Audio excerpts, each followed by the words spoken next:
যে বান্দা সে এমনভাবে সম্পর্ক করবে তার রবের সাথে যে একটা পর্যায়ে এই বান্দা সে আল্লাহ তাআলার বন্ধু, আল্লাহ তাআলার প্রিয় ভাজন, আল্লাহ তাআলার একেবারে নৈকট্য প্রাপ্ত হিসেবে সে গণ্য হয়ে যাবে। তো আল্লাহ তাআলা চান বান্দা এইভাবেই তার রবের কাছাকাছি হয়ে যাক, এটা আল্লাহ তাআলা চান। এজন্য আল্লাহ তাআলা শুধু ফরজ না,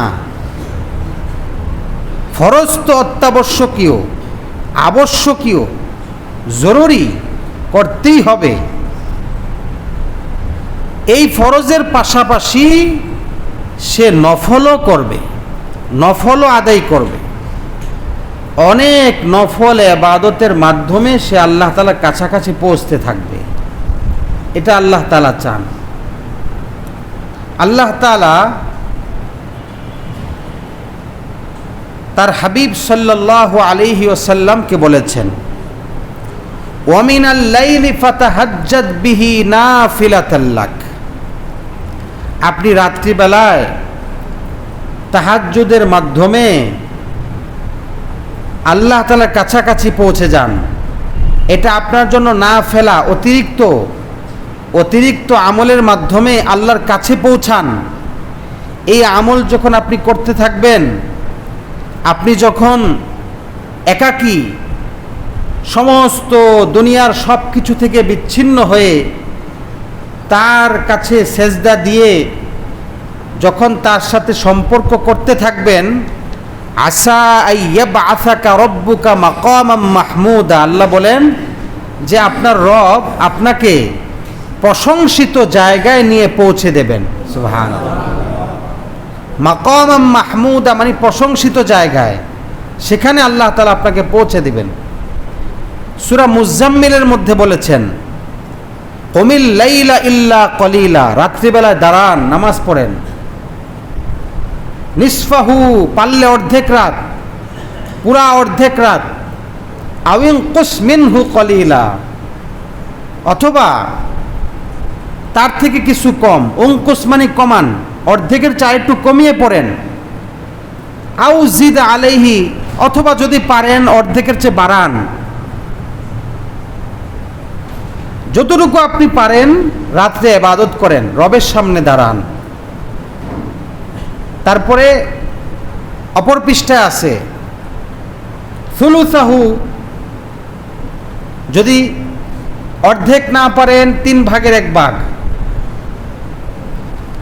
এভাবে যতটুকু পারেন রাতের বেলার ইবাদত আপনি করতে থাকেন।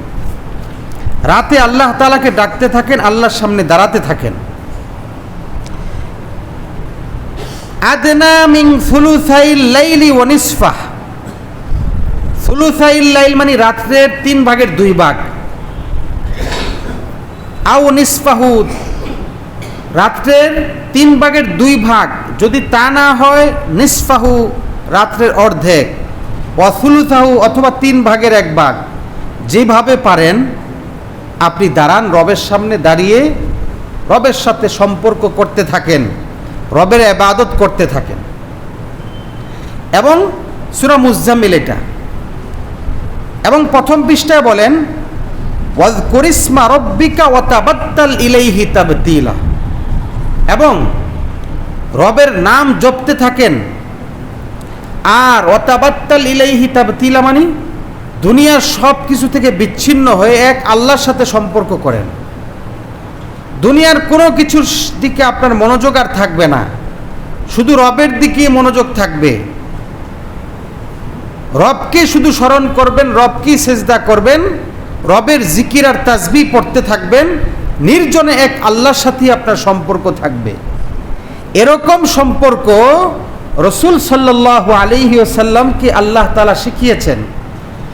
এর দ্বারা উম্মতকেও শেখানোর উদ্দেশ্য, উম্মতও এভাবে সব কিছু থেকে বিচ্ছিন্ন হয়ে রবের সাথে সম্পর্ক গড়বে।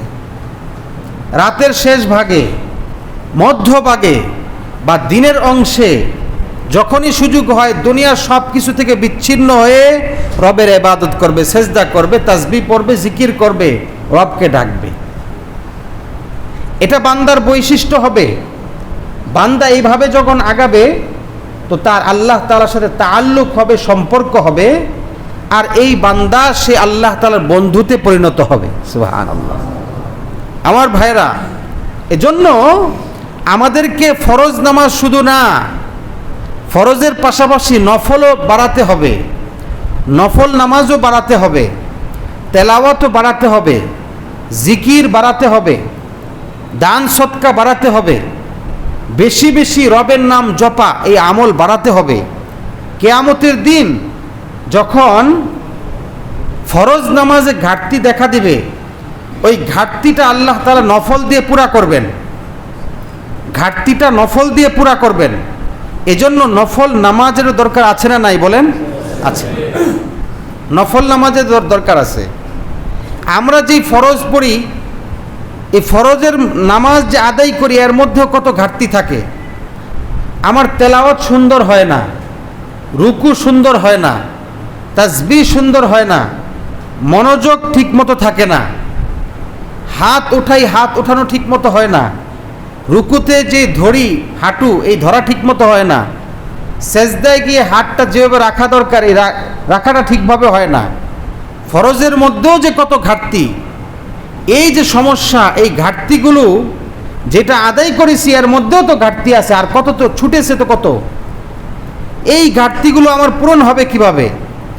পূরণ করার জন্য আমার নফল নামাজ দরকার আছে, নফল ইবাদতগুলো আমার দরকার আছে। রুকুতে গিয়ে হাতগুলো এইভাবে ফাঁকা করে ধরতে হয়, হাতের আঙ্গুলগুলো। আর সেজদায় গিয়ে কিভাবে রাখতে হয় বলেন তো? সেজদায় গিয়ে আপনি যে হাত রাখবেন, আঙ্গুলগুলো কেমনে রাখবেন একটু বলেন? কেবলামুখী থাকবে, কিন্তু আঙ্গুল কেমনে থাকবে? আঙ্গুল চাপানো থাকবে। সেজদায় আঙ্গুল সোজা কেবলামুখী থাকবে এবং আঙ্গুলগুলো ফাঁক থাকবে না, স্বাভাবিক এক চিপানো এরকম মিলানো থাকবে, আঙ্গুল মিলানো সোজা কেবলামুখী। সেজদায় হাত এভাবে থাকবে সোজা এবং আঙ্গুলগুলো মিলানো থাকবে। এই আমাদের এই রাখা, হাত রাখা, আঙ্গুল রাখা ঠিকমতো হয় কিনা? রুকুতে হাত ঠিকভাবে এই আঙ্গুলগুলো ফাঁকা করে শক্তভাবে হাঁটু ধরতেছি কিনা? রুকুতে যাওয়ার পরে আমার কোমর, পিঠ, মাথা সোজা হয়েছে কিনা? কত ঘাটতি নামাজের। সেজদায় যাওয়ার পরে পা দুইটা মাটির সাথে লেগে থাকবে এভাবে, এই লাগতেছে কিনা? পা দুইটা মাটির সাথে লেগে থাকবে, সেজদা থেকে উঠতে পারবে না, আঙ্গুল উঠতে পারবে না। যদি 3 তাসবিহ পরিমাণ দোনো পা মাটি থেকে উঠে থাকে, 3 বার সুবহানাল্লাহ বলা পরিমাণ, নামাজ নষ্টই হয়ে যাবে, বুঝছেন? আর যদি এক পা ওঠা থাকে, আরেক পা নামানো থাকে, লাগানো আছে, এই ক্ষেত্রে নামাজ হবে কিন্তু মাকরু হবে। আর যদি দোনো পা ওঠানো থাকে, 3 বার সুবহানাল্লাহ পরিমাণ, নামাজ নষ্ট হয়ে যাবে। এই পাটা সোজা খাড়া কেবলামুখী রাখছে কিনা? অনেকে এমনি বাঁকা করে রাখে, অনেকে এভাবে রাখে। এই যে রাখা, পা রাখা, এই এর মধ্যেও আমাদের কত ভুল হয়। তো সুন্দরভাবে নামাজ পড়া, সর্বাত্মক চেষ্টা করা, এর পরেও কত ঘাটতি রয়ে যাবে। এই ঘাটতি আমার পূরণ করবে কি দিয়ে? নফল দিয়ে। এজন্য নফল নামাজের দরকার আছে না? আছে। সারা দিনের মধ্যে 12 রাকাত সুন্নতে মুআক্কাদা, সুন্নতে মুআক্কাদা এই নামাজটা পড়তেই হয়। সুন্নতে মুআক্কাদা কাকে বলে? মা ওয়াজাবান নবিয়্যু সাল্লাল্লাহু আলাইহি ওয়াসাল্লাম মা তারকি আহিয়ানা, যেই নামাজ নবীজি সব সময় পড়েছেন, হঠাৎ কোনো ওজরবশত ছেড়েছেন, এছাড়া কোনো সময় ছাড়েন নাই, এই সুন্নতে মুআক্কাদা এটাকে বলা হয়। সুন্নতে মুআক্কাদা ফজরের ফরজের আগে 2 রাকাত, জোহরের ফরজের আগে 4 রাকাত, পরে 2 রাকাত, আসরের আগে যেটা আছে সুন্নতে মুআক্কাদা না, ওটা জায়েদা, ওটা অতিরিক্ত, ওটা জরুরি না। সুন্নতে মুআক্কাদা মাগরিবের পরে কয় রাকাত আছে? 2 রাকাত। এশায় ফরজের পরে 2 রাকাত কি আছে? সুন্নতে মুআক্কাদা। এগুলা পড়তেই হয়। হাদিসে পাকের মধ্যে এসেছে, আম্মা জান আয়েশা রাদিয়াল্লাহু আনহা বলেন, কানা রাসূলুল্লাহ সাল্লাল্লাহু আলাইহি ওয়াসাল্লাম ইউসাল্লি ফি বাইতি ক্বাবলা যুহরি 4। নবীজি জোহরের নামাজ, জোহরের ফরজের পূর্বে 4 রাকাত নামাজ পড়তেন আমার ঘরের মধ্যে, সুন্নতে মুআক্কাদা। ঘরের মধ্যে 4 রাকাত কি করতেন? 4 রাকাত সুন্নত পড়তেন। থুম্মা ইউসল্লি বিন নাস, এরপরে মসজিদে গিয়ে ইমামতি করতেন, মানে নামাজ পড়াতেন। থুম্মা ইউসল্লি রাকাতাইন, এরপরে আবার ঘরে গিয়ে 2 রাকাত সুন্নত পড়তেন। এর দ্বারা কি বোঝা যায়? সুন্নত নামাজ কোথায় পড়া উত্তম? ঘরে পড়া উত্তম। সুন্নত নামাজ কোথায় পড়া উত্তম? ঘরে। এরপরে জোহর, আসরে সুন্নতে মুআক্কাদা নাই, এই হাদিসের মধ্যে এরপরে আসছে ইউসল্লি বিন নাসি আল মাগরিব, নবীজি মাগরিবের নামাজ লোকদেরকে পড়াতেন, ইমামতি করতেন। থুম্মা ইউসল্লি ফি বাইতি রাকাতাইন, এরপরে আমার ঘরের মধ্যে 2 রাকাত সুন্নত পড়তেন, সুন্নতে মুআক্কাদা, অর্থাৎ ঘরে গিয়ে পড়তেন। এরপর এশার কথা আসছে, ইউসল্লি বিন নাস, মানুষদের ইমামতি করতেন ফরজ। থুম্মা ইউসল্লি রাকাতাইন ফি বাইতি, এরপরে 2 রাকাত নামাজ সুন্নত আমার ঘরে পড়তেন, এশা। এরপর ফজরের কথা আসছে, ইউসল্লি রাকাতাইন ক্বাবলাল ফজরি, ফরজের পূর্বে 2 রাকাত সুন্নত আমার ঘরে পড়তেন, ঘরের মধ্যে পড়তেন। তাহলে ফজরের পূর্বে 2 রাকাত সুন্নত, এটা এই হাদিসের মধ্যে আমরা বুঝি সুন্নত নবীজি কোথায় পড়েছেন? ঘরের মধ্যে পড়েছেন। তো ঘরের মধ্যে সুন্নত নামাজগুলো আদায় করা, এটাই সুন্নত, এটা উত্তম। হ্যাঁ, মসজিদে পড়লেও আদায় হবে, তবে উত্তম হলো ঘরের মধ্যে পড়া। যদি পারেন ওইটাই পড়বেন, ওইটাই যদি সম্ভব। যদি সম্ভব না হয় সেটা ভিন্ন কথা, পারলেন না, পারতেছেন না, বাসায় ওই পরিবেশ নাই, হ্যাঁ, জায়গা নাই, বা আমি ঘরে গেলে আর পড়া হবে না, অবহেলা হবে, এই সমস্ত কারণ যদি হয় তাহলে ঠিক আছে, আপনি মসজিদে পড়েন, কিন্তু উত্তম হলো ঘরের মধ্যে পড়া।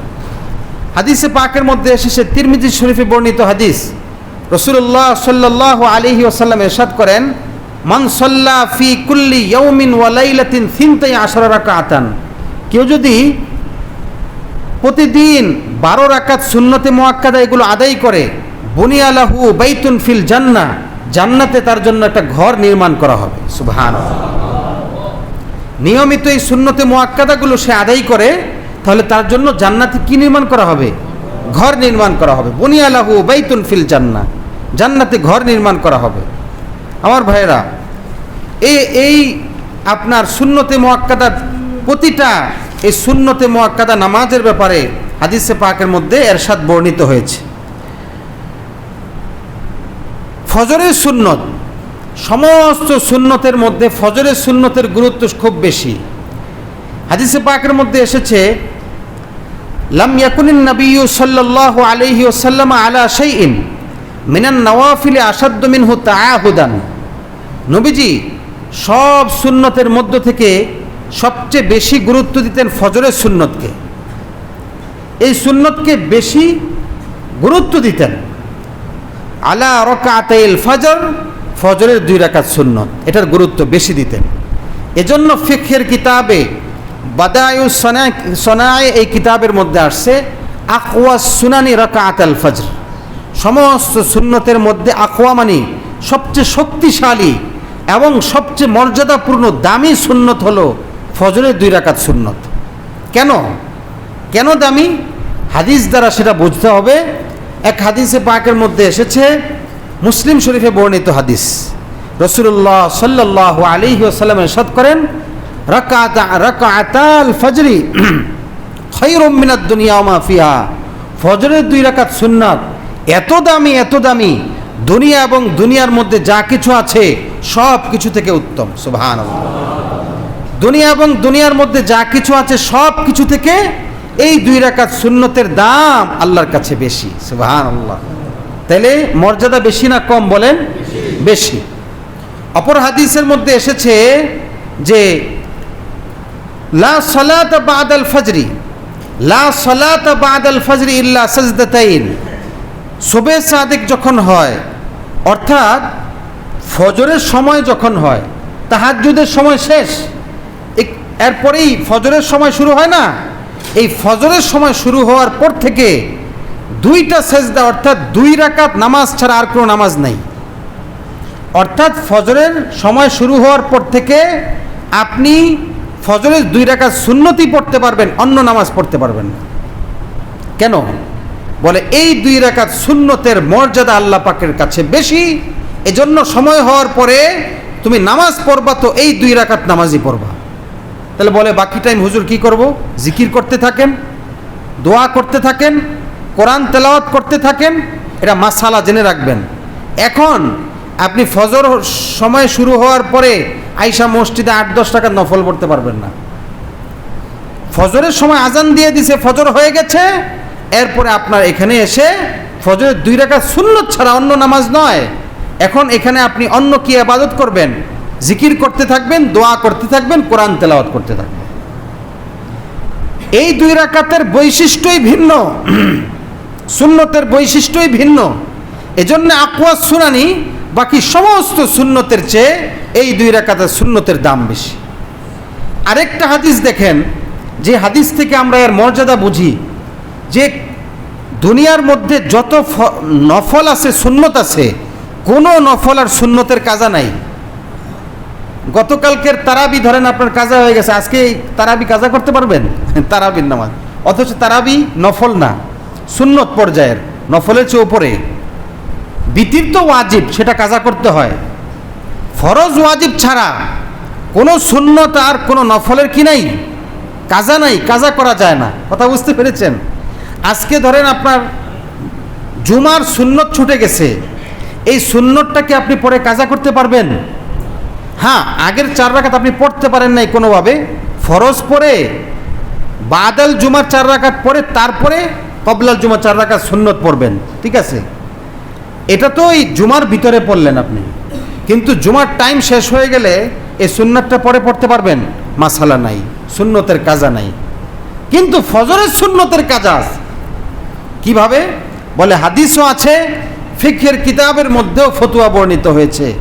হাদিস তিরমিজি শরীফের হাদিস, মাল্লাম ইউসাল্লি রাকাতাইল ফজর, কেউ যদি ফজরের 2 রাকাত সুন্নত পড়তে না পারে কোনো কারণে, এসে দেখলো ইমাম সাহেব এমন অবস্থায় আছেন যে একটু পরে সালাম ফিরাই দিবেন, আমি ইমামের পিছনে না দাঁড়াইলে আমি তো জামাতই পাই না, পড়ে ফেলছেন ফরজ পড়ে ফেলছেন ইমামের পিছনে, এখন তো সুন্নত আর পড়া হয় নাই, হয়েছে? হয় না। এখানে এই মাসালাটাও জানেন যে আপনি সুন্নত কতক্ষণ পড়তে পারবেন। আইসা দেখলেন জামাত শুরু হয়ে গেছে, যদি দেখেন যে আপনি সুন্নত যদি পড়েন তাহলে ইমামের পিছনে আপনি রুকু পাওয়ার সম্ভাবনা নাই, রুকু পাবেন না, তাহলে ইমামের পিছনে দাঁড়ায় যান। অথবা 2টা কথা আছে কিতাবে, 2টা কথা। একটা হলো যে আপনি চিন্তা করতেছেন আমি 2 রাকাত সুন্নত পড়তে গেলে ইমামের রুকু পাবো না, ইমাম চলে যাবে সেজদায়, তাহলে আপনি ইমামের পিছনে দাঁড়ায় ফরজ পড়ে ফেলেন। আরেকটা বর্ণিত আছে, আরেকটা কৌল হলো যে আপনি 2 রাকাত সুন্নত যদি পড়েন, ইমামের সাথে তাশাহুদ শেষ বৈঠক, এই বৈঠকটা আপনি পাবেন, অর্থাৎ আপনি জামাত পাবেন, তাহলেও পড়ে নেওয়া। 2টা কথা আছে, রুকু পাওয়ার সম্ভাবনা থাকলে সুন্নত পড়ে নেওয়া, অথবা শেষ বৈঠক পাওয়ার সম্ভাবনা থাকলেও সুন্নতটা কি করে নেওয়া, পড়েন। কেন? কয়ে এই সুন্নতের দাম বেশি। কিন্তু অন্য সুন্নতের বেলায় এই অবকাশ নাই। জোহরের সুন্নত ইমাম জামাতে দাঁড়ায় গেছে, পিছনে 4 রাকাত আপনি পড়তে পারবেন না, দাঁড়ায় যেতে হবে। বুঝতে পেরেছেন? তো এখন মাল্লাম ইউসাল্লি রাকাতাইল ফজর, কোনোভাবে আপনি এই সুন্নতটা পড়তে পারলেন না, জামাতে ফরজ পড়ে ফেলছেন ইমামের পিছনে, বলে ফাল ইউসাল্লিহা বাদামা তাতলু আশ-শামসু, যদি পড়তে না পারেন সূর্য উদয়ের পরে, যখন ইশরাকের সময় হবে, সূর্য ওঠার আনুমানিক 15 থেকে 20 মিনিট পরে, তখন আপনি এই 2 রাকাত সুন্নত কাজা করতে পারবেন। তাহলে বোঝা গেল কি, কোনো সুন্নতের কাজা নাই, কোনো নফলের কাজা নাই, শুধু কাজা আছে কোন সুন্নতের? ফজরের 2 রাকাত সুন্নতের কি আছে? কাজা আছে। কেন? বলে দাম বেশি, এটার মূল্য অনেক বেশি, আল্লাহর কাছে এর মর্যাদা অনেক বেশি। এজন্য এই সুন্নত কোনোভাবে যেন না ছুটে, ফজরের সুন্নত সেদিকে সর্বাত্মক খেয়াল রাখা, গুরুত্বের সাথে পড়া। রাসূলুল্লাহ সাল্লাল্লাহু আলাইহি ওয়াসাল্লাম ফজরের এই 2 রাকাত সুন্নতের মধ্যে কেরাত পড়তেন কি জানেন? প্রথম রাকাতে কি পড়তেন? কোন সূরা বলেন তো? জি জোরে। সূরা কাফিরুন, কুল ইয়া আইয়ুহাল কাফিরুন, দ্বিতীয় রাকাতে সূরা ইখলাস। প্রায় সময় এটাই পড়তেন। কেন? বলে প্রথম সূরা কাফিরুনের মধ্যে আল্লাহ ছাড়া অন্য সমস্ত কিছুর গোলামি এটাকে অস্বীকার করা হয়েছে। দুনিয়ার কোনো মূর্তি, আল্লাহ ভিন্ন গায়রুল্লাহকে ইবাদত করতে পারবো না, মাথা নত করতে পারবো না, এই অবকাশ আমাদের নাই। গায়রুল্লাহর ইবাদতকে অস্বীকার করা হয়েছে সূরা কাফিরুনের মধ্যে। আর সূরা ইখলাসের মধ্যে এক আল্লাহর স্বীকৃতি দেওয়া হয়েছে, তিনি একক, তিনি একমাত্র রব, তিনিই মালিক, তিনি সব কিছুর অধিকারী, একমাত্র রাজত্বের মালিক তিনি। সূরা ইখলাস ছোট একটি সূরার মধ্যে আল্লাহর পরিচয় সুন্দরভাবে ফুটে উঠেছে। এই জন্যই 2 রাকাত দামি নামাজ, দামি নামাজের প্রথম রাকাতে সূরা কাফিরুন, দ্বিতীয় রাকাতে সূরা ইখলাস। বুঝতে পেরেছেন? এটা সুন্নত এই কেরাত পড়া, এবং এই 2 রাকাতের দাম কিন্তু বেশি। মনে রাখবেন, আপনি ঘুম থেকে উঠে এমন 2 রাকাত নামাজ পড়লেন, যেই 2 রাকাত নামাজের মাধ্যমে দুনিয়ার মধ্যে যা কিছু আছে সব কিছু থেকে দামি জিনিস আপনি পেয়ে গেলেন। সুবহানাল্লাহ। এবং তাওয়াফ আছে না, আল্লাহর ঘর তাওয়াফ করার পরে 2 রাকাত নামাজ পড়তে হয়। তো এই 2 রাকাত তাওয়াফের নামাজের মধ্যেও নবীজি প্রথম রাকাতে সূরা কাফিরুন, দ্বিতীয় রাকাতে সূরা ইখলাস, এই সূরাই পড়তেন প্রায় সময়। এটা তখনও সুন্নত, কারণ কাফিরুনের মধ্যে গায়রুল্লাহকে অস্বীকার করা হয়। কোনো গায়রুল্লাহর সামনে মাথা নত নয়, একমাত্র জীবনের সকল ক্ষেত্রে আল্লাহর সামনে আত্মসমর্পণ। যে আমি মসজিদে আল্লাহর সামনে আত্মসমর্পণ করব, দোকানে গিয়ে আর আল্লাহর কথা মনে নাই, এটা না। মসজিদে আল্লাহর সামনে আত্মসমর্পণ করব, রাজনীতির ময়দানে গিয়ে এখানে আর আল্লাহর কথা স্মরণ করার কোনো দরকার না, এরকম না। সকালবেলা ফজরের সময় এটা আল্লাহর সামনে স্বীকৃতি দিয়ে যাও যে আল্লাহ তুমি ভিন্ন কোনো কিছু, আমি মসজিদ থেকে বাহিরে গেলেও, রাজনীতি করতে গেলেও, সেখানেও তুমি ছাড়া, তুমি ভিন্ন কোনো তন্ত্র মন্ত্রকে আমি মানতে রাজি নই। দ্বিতীয় রাকাতে এটা বলে যাও যে আল্লাহ তুমি এক, তুমি একক, তুমি একমাত্র কর্তা, তোমার হুকুমই সব জায়গায় চলবে। রব সারাদিন যেখানে থাকবো সেখানে তোমার হুকুমকেই মানব, সেটাকেই ফলো করব, সেটার উপরে আমি চলব। ফজরের প্রথম 2 রাকাত নামাজে একেবারে দিনের শুরু ভাগে এই নামাজের মধ্যে স্বীকৃতি দিয়ে যাওয়া। বুঝতে পেরেছেন কথাটা? তো যাই হোক, ফজরের 2 রাকাত সুন্নতের গুরুত্বের কথা বলছিলাম। এই 2 রাকাত সুন্নত, এটার দাম আল্লাহর কাছে অনেক বেশি।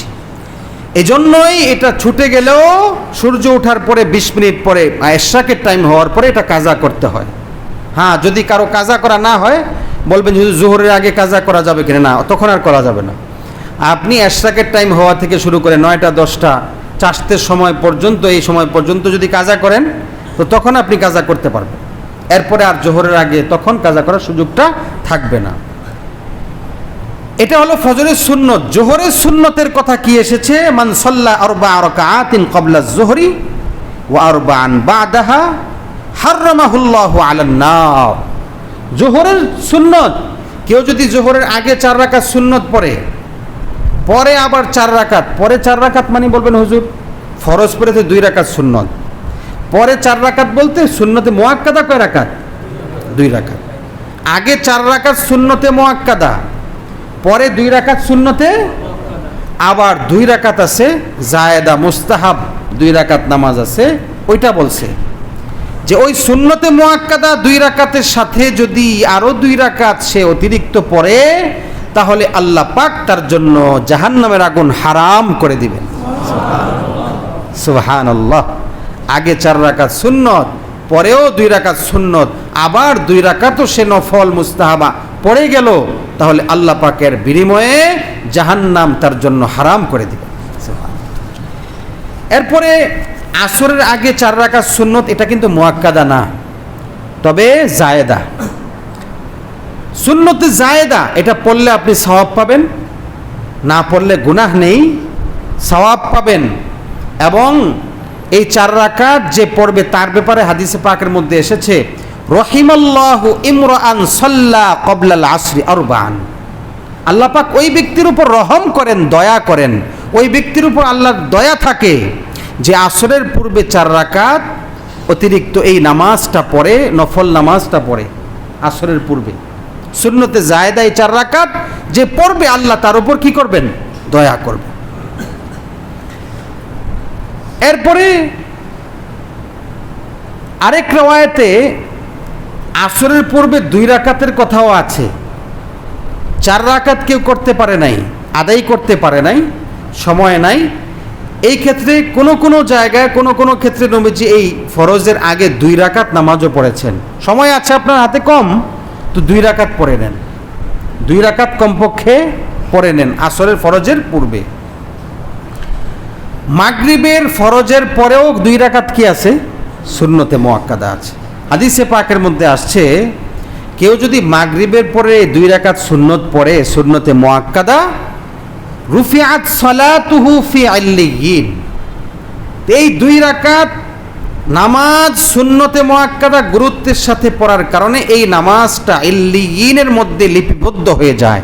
সুবহানাল্লাহ। ইল্লিয়িনের মধ্যে কি হয়ে যাবে? লিপিবদ্ধ হয়ে যাবে যে মাগরিবের 2 রাকাত সুন্নত গুরুত্বের সাথে পড়বে। হ্যাঁ, এখানে এই কথাটা বুঝতে হবে আমাদেরকে যে আমরা যেন নামাজ পড়ে মসজিদ থেকে তাড়াতাড়ি বের হওয়ার ব্যাপারে, এই ব্যাপারে যেন খুব উদ্গ্রীব না হই যে কখন মসজিদ থেকে বের হব। এটা কিন্তু ভালো আলামত না। আল্লাহর ঘরে এসেছেন, ধীর সুস্থে নামাজ পড়া, এই মানসিকতা থাকতে হবে। দ্রুত মসজিদ থেকে বের হওয়ার ইচ্ছা, এটা মুনাফিকের আলামত। আল্লাহর ঘরে আসব, আমি রবের সামনে দাঁড়াবো, রাজাদিরাজ, সমস্ত কিছুর মালিক, একচ্ছত্র ক্ষমতার অধিকারী আল্লাহকে সময় দিব। এখানে মনকে স্থির করতে হবে, মনের একাগ্রতাকে স্থির করতে হবে। এখানে বাহিরের কোনো চিন্তা চেতনা আনা যাবে না। এই মানসিকতায় আসতে হবে যে আমি এখানে ধীর সুস্থে রবকে ডাকবো, রুকু করব, সেজদা করব, ধীর সুস্থে সমস্ত রুকুনগুলো আদায় করব, আল্লাহর ভালোবাসায় আমি মত্ত থাকব। তাড়াহুড়া যদি করেন আপনি, তাহলে আল্লাহ পাক আপনার প্রতি সন্তুষ্ট থাকবেন না। কারণ রব যিনি হন, রবকে খুব মহাব্বতের সাথে, ইতমিনানের সাথে তাকে সময় দেওয়া, রব এটা চান। এজন্য তাড়াহুড়া করা এটা ভালো নয়। যারা নামাজের ক্ষেত্রে এসে তাড়াহুড়া করেন, রুকু সেজদার ক্ষেত্রে তাড়াহুড়া করা, অনেক ক্ষেত্রে আমাদের দেখা যায় এই তাড়াহুড়া করে নামাজই বাতিল হয়ে যায়, নামাজই নষ্ট হয়ে যায়। এজন্য নামাজ ধীর সুস্থে পড়া এবং তাড়াতাড়ি বের হওয়ার ব্যাপারেও এই মানসিকতাও অন্তরে না থাকা, এটা খেয়াল রাখতে হবে। এরপরে এশার 2 রাকাত যে সুন্নতে মুআক্কাদা আছে, আরবাউন বাদাল ইশাই ইয়াদিলনা বিমিসলিহিন্না মিন লাইলাতিল কদর। কেউ যদি এশার ফরজের পরে 2 রাকাত সুন্নত পড়ে গুরুত্বের সাথে, আবার এরপরে 2 রাকাতও নামাজ পড়ে, 2 রাকাত সুন্নতে মুআক্কাদার সাথে আরও 2 রাকাত পড়ে, তাহলে লাইলাতুল কদরে এই নামাজ পড়ার সমতুল্য সব সে পেয়ে যাবে, হাদিসের বর্ণনা। সুতরাং এই নামাজগুলো খুব গুরুত্বের সাথে পড়া, প্রতিদিন ফরজের সাথে আমার সুন্নতে মুআক্কাদাগুলো যেন সঠিকভাবে আদায় হয়। এবং এই জুমার নামাজেও আগে 4 রাকাত সুন্নতে মুআক্কাদা, পরে 4 রাকাত সুন্নতে মুআক্কাদা আছে। হাদিসে পাকের মধ্যে এসেছে, কানা রাসূলুল্লাহ সাল্লাল্লাহু আলাইহি ওয়াসাল্লাম ইউসাল্লি আরবাআন ক্বাবলাল জুমাতি ওয়া আরবাআন বাদাহা। মানে জুমার পূর্বে 4 রাকাত নবীজি নামাজ পড়তেন, 4 রাকাত ক্বাবলাল জুমা যাকে বলি আমরা, আবার পরে 4 রাকাত, বাদ মানে পরে, বাদাল জুমা মানে ফরজের পরে আবার 4 রাকাত সুন্নতে মুআক্কাদা নবীজি পড়তেন। আল মুআজামুল আওসাত লিত-তাবরানী এই কিতাবের মধ্যে হাসান সূত্রে এই রিওয়ায়াত এসেছে। এটা আবার ইবনে মাজাহ শরীফেও আসছে, অন্যান্য হাদিসের কিতাবেও হাদিস বর্ণিত আছে। এবং আব্দুল্লাহ ইবনে মাসউদ রাদিয়াল্লাহু আনহু, যিনি সাহাবীদের মধ্যে সবচেয়ে বড় মুফতি ছিলেন, ফকিহ, ওনার ব্যাপারে আব্দুর রহমান আল আসলামী বলেন যে আব্দুল্লাহ ইবনে মাসউদ রাদিয়াল্লাহু আনহু আমাদেরকে আদেশ করতেন, তিনি আদেশ করতেন যে জুমার পূর্বে অবশ্যই যেন 4 রাকাত সুন্নত পড়ো, আবার পরেও যেন 4 রাকাত সুন্নতে মুআক্কাদা পড়ো। সুতরাং আমরা যারা ফরজ পরেই বের হওয়ার জন্য খুব তাড়াহুড়া করি, এই কাজটা কিন্তু ঠিক নয়। কথা বুঝতে পেরেছেন? বলেন তো দেখি, আমার ফরজের পরে 4 রাকাত এই নামাজ পরে মসজিদ থেকে বের হতে হবে না, নাকি আগেই বের হওয়া যাবে? আগে বের হওয়া যাবে। হ্যাঁ, কেউ যদি এমন হয় যে আমি বাসায় গিয়ে 4 রাকাত সুন্নতে মুআক্কাদা, সেটা ঠিক আছে। যে আমি ফরজ পরে দোয়া করে চলে গেলাম, বাসায় গিয়ে পড়বো, সেটাও ঠিক আছে। কিন্তু যদি এমন হয় যে বাসায় গিয়ে আর পড়া হবে না, আপনি কাজে লিপ্ত হয়ে যাবেন, তাহলে এইখানেই পড়ে যান, এখানেই পড়ে যান। এটা জরুরি, এ পড়তে হবে, সুন্নতে মুআক্কাদা এটা পড়া জরুরি। এটা ছেড়ে দিলে কিন্তু গুনাহগার হতে হবে। আল্লাহ রব্বুল আলামিন আমাদেরকে আমল করার তৌফিক দান করেন।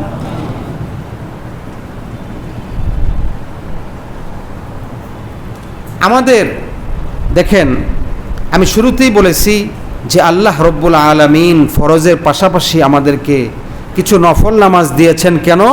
কিয়ামতের দিন যখন ফরজ নামাজে ঘাটতি দেখা দিবে, এই ঘাটতি যাতে নফল দ্বারা কি করা যায়, পুরা করা যায়, এজন্য কিন্তু এগুলো দিয়েছেন।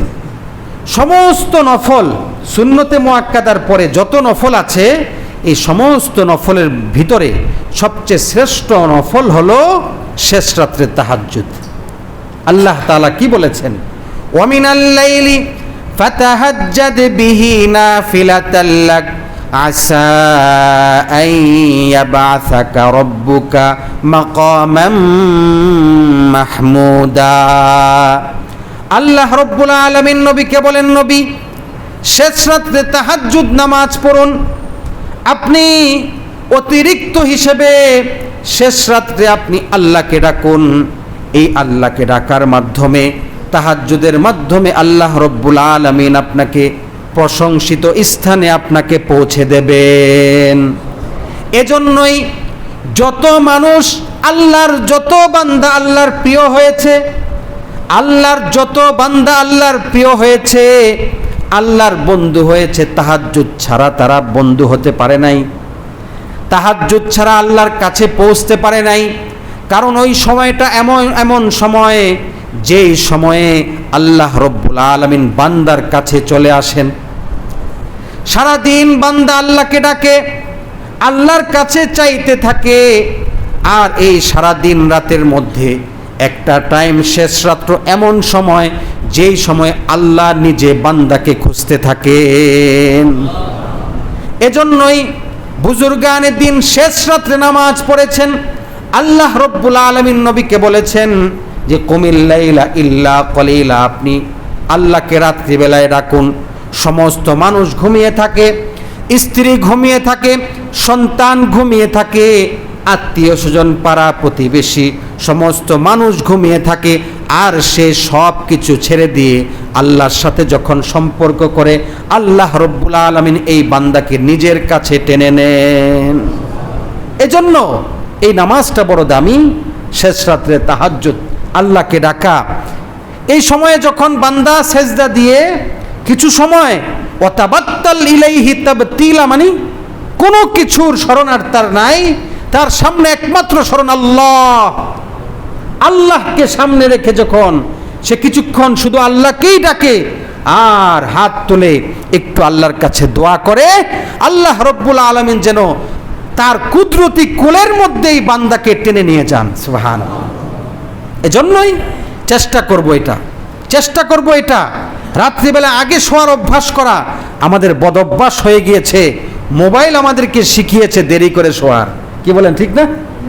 মোবাইল এশার পরে অফ করে দেন, ওয়াইফাই বন্ধ, ডাটা বন্ধ, মোবাইলের সমস্ত কানেক্ট বন্ধ করে আপনি শোয়ার জন্য প্রস্তুতি গ্রহণ করেন। রাসূলুল্লাহ সাল্লাল্লাহু আলাইহি সাল্লাম এশার পরে বেশি সময় দেরি করতেন না। বেশি সময় দেরি যদি না করেন, আগে আগে ঘুমিয়ে পড়েন, তাহলে আগে আগে উঠতে পারবেন, কিছুক্ষণ নামাজ পড়তে পারবেন, শরীরটাও ভালো থাকবে। আল্লাহ রব্বুল আলামিন কোরআনে বলেছেন, হুয়াল্লাযী জাআলা লাকুমুল লাইলা লিতাসকুনু, আরে রাত বানিয়েছি আরাম করার জন্য। তোমার এশার পরেই আমাদের এই অঙ্গ প্রত্যঙ্গ ঘুমাতে চায়, আমরা দেই না। ঘুমাতে চায়, তখন যদি আপনি ঘুমাতে দেন, রেস্ট করতে দেন, এই শরীরটা ভালো থাকবে। আমরাই নিজেদের শরীরকে অসুস্থ বানিয়ে ফেলছি দেরি করে করে। এজন্য রাত্রি আগে ঘুমিয়ে পড়েন, সাথে উঠতে পারবেন, তাহাজ্জুদ পড়তে পারবেন, ফজরের নামাজটা পড়তে পারবেন, দিনটা সুন্দর কাটবে, অলসতা দূর হয়ে যাবে, শরীরের সুস্থতা ফিরে আসবে ইনশাআল্লাহ। সকলে রাজি আছি তো ইনশাআল্লাহ? রব্বুল আলামিন আমাদের সকলকে আমল করার তৌফিক দান করেন, ফরজের পাশাপাশি সুন্নতে মুআক্কাদা এবং নফল নামাজগুলো যেন যথাযথ আদায় করতে পারি, আল্লাহ তাআলার নৈকট্য অর্জন করতে পারি। রব আমাদের সকলকে তৌফিক দান করেন, আমিন। আমা আলাইনা ইল্লাল বালাগ। যারা ক্বাবলাল জুমা 4 রাকাত সুন্নত আদায় করেন